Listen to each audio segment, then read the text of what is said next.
Is it okay to have those cute little angel figurines sitting around your house?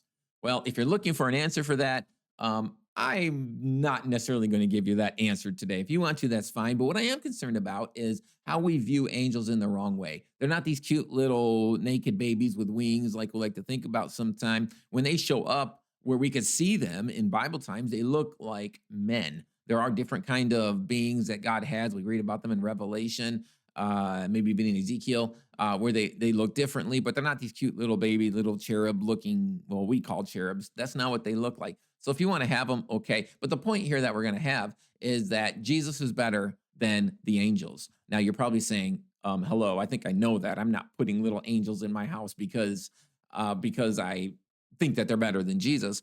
But this is important enough for us to understand. By the way, I don't like pictures of Jesus either. I don't think we need those either. Gives us we're not supposed to worship something physical like that or need something physical like that to worship. But that's beside the point. The point here of the book of Hebrews today is that Jesus is better than the angels. And to understand it better, we need to look one more time at our graphic, which we'll probably do a lot as we continue through the book of Hebrews here.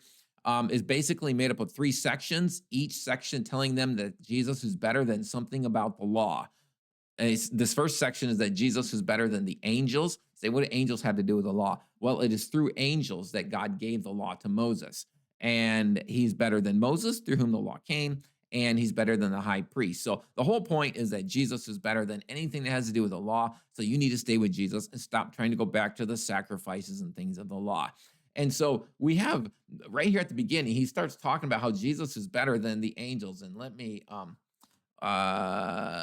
get this up so you can look at it with me. Verse 4, he says, having become, he's talking about Jesus, having become so much better than the angels, as he has by inheritance obtained a more excellent name than they. So we need just to hold up on this a minute and say, what does it mean that Jesus became so much better than the angels? What's the point of that? How, if he became better than the angels, it means at one time he was not better than the angels, right? No, I don't think that's all what he's talking about. Jesus has always been God, but he did temporarily become a man. And in the book of Psalms, chapter 8, verse 4 to 8, let me actually read this to you. He says, when I consider the heavens, the work of your fingers, the moon and the stars, which you have ordained, what is man that you are mindful of him, and the Son of Man that you visit him?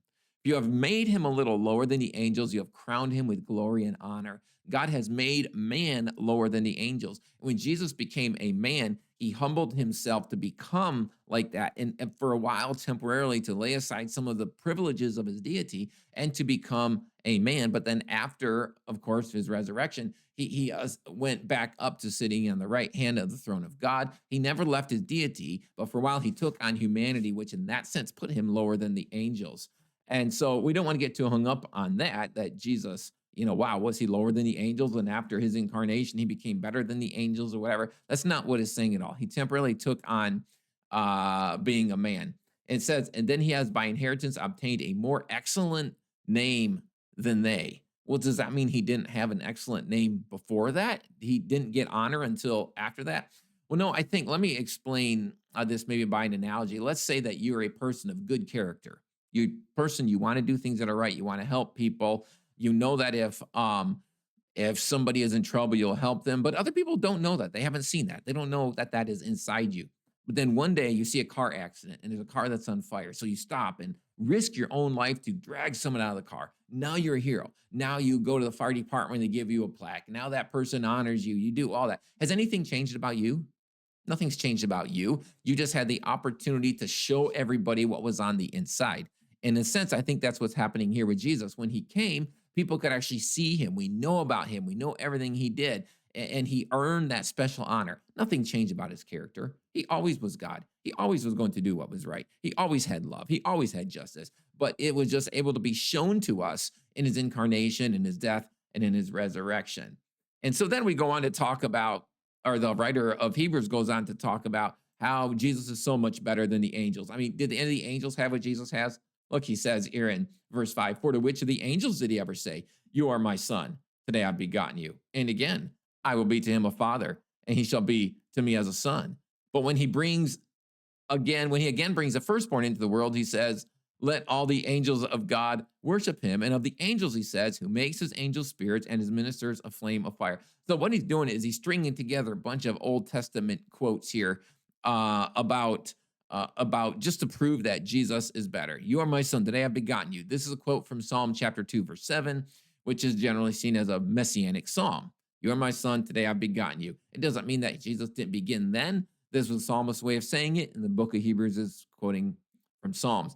And then he says here, of the angels are in right here, let all the angels of God worship him.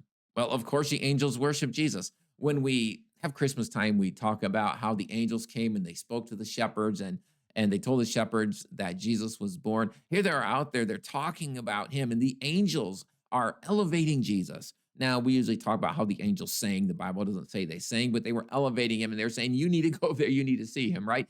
And in Luke chapter 2, right at the end of about verse 13 and 14, it says, suddenly there was with the angel a multitude of the heavenly host praising God and saying, glory to God in the highest, and on earth peace among those with whom he is pleased. So we have the angels, they are worshiping Jesus. Jesus doesn't worship the angels. He's better than the angels, right? That's the whole point.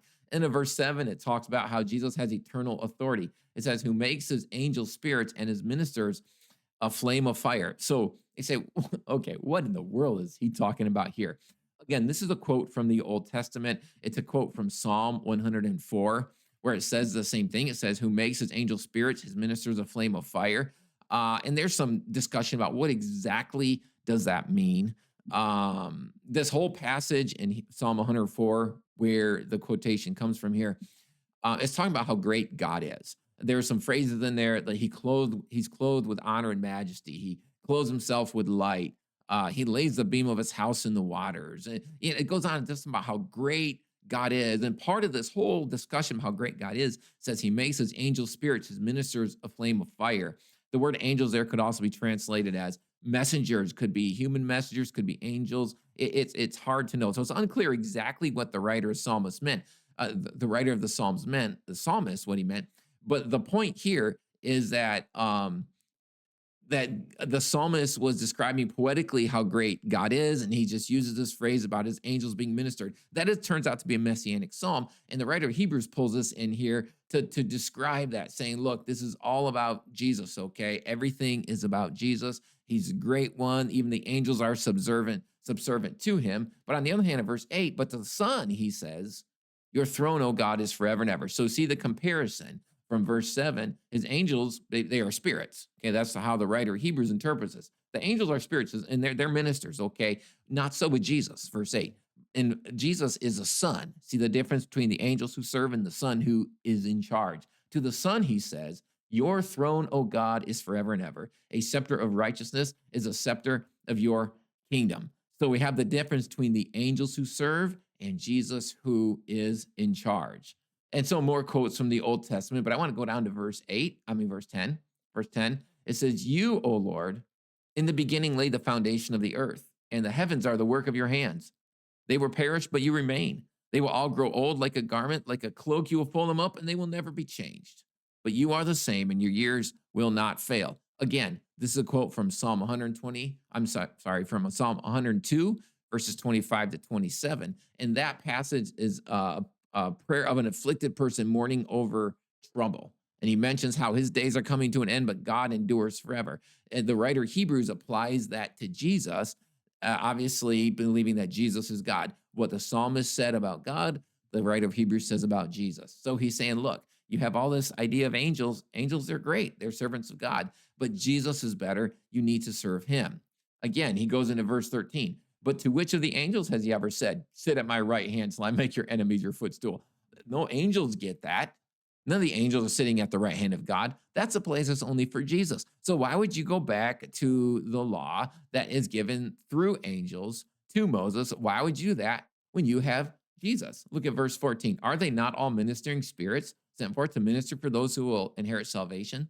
So even if some of those Old Testament passages can be a little bit confusing, the point here he's saying angels are servants. Jesus is the Son. Jesus is the one you need to be paying attention to. It's not about the angels, it's about Jesus. So you need to pay attention to the message that Jesus gives. That brings us to chapter 2, verse 1. Therefore, because Jesus is so much better than the angels, therefore, we must give the more earnest heed to the things which we have heard, lest we drift away. Remember, the point of Hebrews is don't walk away from Jesus. He's better than the angels. So you need to pay attention to him so you don't drift away. That word drift away literally means to flow by. I have told a story in the church, and the story I remember back when my kids were really young. We went out, I took them fishing. I had this boat, we went fishing, and I would have to put all the kids in the boat with their life jackets on and put it down in the water, and then push it off the trailer, then go up the hill and park the van with the trailer and had come back down. Well, when I came back down, the boat was floating away. This wasn't a huge lake, but it was still scary enough because I was afraid. What if the kids get scared and jump out and want to come to me? I know they have the life jackets on, but I'm scared of this as a dad, right? They're just kind of floating away. It's just natural, just to float away because they weren't grounded to anything. The rope I had, the sitting up on the ground, it must come untied and it was floating away. Finally, I decided I'm going out. So I waited out there. Fortunately, they weren't too far, but I was able to go out there and get them back. But that's just the natural thing. You put something in the water, it's just going to float away. And what he's telling them here is, look, if you don't anchor yourself to something strong, if you don't stay faithful to Jesus, you're going to start to drift away. You're going to float away and you're going to float right on back to the law where you think that you can do something to earn your salvation. And that, of course, cannot work. So verse 2, for if the word spoken through angels proved steadfast, and every transgression and disobedience received a just reward. I want to stop there a minute. It says, if the word spoken through angels proved steadfast. What's he talking about here? Okay, this is where it comes in. This was the whole issue of angels and how I keep saying that the law came through angels. I'm going to read something to you from Deuteronomy chapter 33. It says, now this is the blessing with which Moses, the man of God, blessed the children of Israel before his death. And he said, the Lord came from Sinai and dawned on them from Seir. He shone forth from Mount Paran, and he came with 10,000s of saints. From his right hand came a fiery law for them. So Moses is saying, when God gave me the law, he had 10,000s of saints. The word means sacred or holy things. Likely he's talking about the angels. He's saying the law came to me, God gave me the law, but he used angels there. And so that is why there's this emphasis in the book of Hebrews on Jesus is better than the angels, because they want to go back to the law.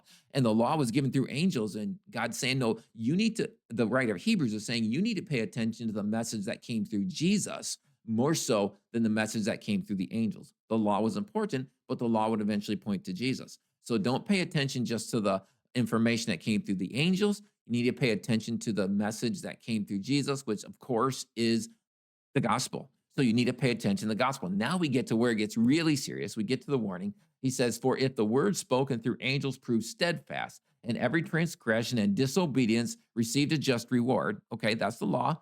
There were very strict stipulations in the law. People could be in trouble. People could be put to death for things that they did against the law. This was a very serious thing. If transgression under the law brought a hefty penalty, he says this, how shall we escape if we neglect so great a salvation, which at first began to be spoken by the Lord and was confirmed to us by those who heard him, God also bearing witness both with signs and wonders, with various miracles and gifts of the Holy Spirit according to his will. So he says, look, God gave the gospel and it was verified to us through all kinds of things that happened. We have the day of Pentecost where the tongues came in and people spoke in languages everybody could understand it, and the spiritual gifts and even Jesus' own miracles and all these things that were going. He said the message of the gospel is confirmed to us in all these ways, okay? So you had the message that came through angels, the law, and you had the message of the gospel that came through Jesus. He says, if the people on the, I forgot to show you that last passage, I know, but you can look it up in your Bible. He says, if people who disobeyed the law were punished, what about people who disobey the gospel? If those people deserve punishment, if those people, I'll show it to you right now, if those people, if the word spoken through angels proved steadfast, every transgression and disobedience received a just reward, which it did under the law, how are we going to escape? If we neglect a great salvation, you can't escape. It's not like if you walk right away from the gospel, there's something else, and this is going to be the recurring thing all through Hebrews. Under the law, God wasn't messing around. If you sin, sometime you deserve to die. The gospel, God's not messing around there either. You receive the gospel, you receive it fully, or you don't have anything at all. So I think this is such an incredible application for us here because we're not so concerned about the law. Probably very few of us are desiring to go back to the law, unless you happen to be Jew and you want to go back, but they're not even doing the sacrifices anymore. But in the day of the book of Hebrews, which I think was written before the year 70, they did have the law. They were tempted to go right on back to those sacrifices. And he comes along and he says, no, don't do it. Because just like there were punishments for people who disobeyed the law, there are punishment for people who walk away from Jesus. Later on in the book of Hebrews, we're going to see that if you are a believer in Jesus and you've trusted him and you're a true believer, and then you decide to try to walk away, you're going to be set aside as useless. You won't you lose your salvation, but you're going to be set aside as useless. But for people who are just looking at it and they're saying, "Do I want Jesus? Well, maybe I'll take a little Jesus, right? Maybe I'll just take a little bit of him and just go to church and have the good things about but I don't want to really truly put my faith in him." He's saying, look, no, you can't do that because you're rejecting it. If you don't take the whole thing, you're rejecting it. Some people just outright reject it. I don't want Jesus. He says, look, if the law brought serious consequences, if you disobeyed it, if you reject the gospel, there will also be serious consequences there. How do you receive the gospel? You receive it by faith, by putting faith in Jesus Christ. So here we go. This is Hebrews 1:5 through 2:5. It's you can't escape. That's the main point here. You cannot escape. You can't escape the gospel. Everybody has to deal with the gospel. Some people don't hear it, and that's a sad situation. That's a different subject, but you have to do something with the gospel. You cannot just look at it and you walk away. If you're a believer and you put faith in Jesus and you decide, you know what, I don't want to do Jesus, I don't want to do this Jesus thing anymore, right? I just kind of want to go maybe do some things to get good God's graces by myself. He says, look, be careful because you're going to be set aside. You're going to be set aside as totally useless. You need to stay with Jesus. Well, thank you for joining me on this one and hope you will join me on the next one. God bless.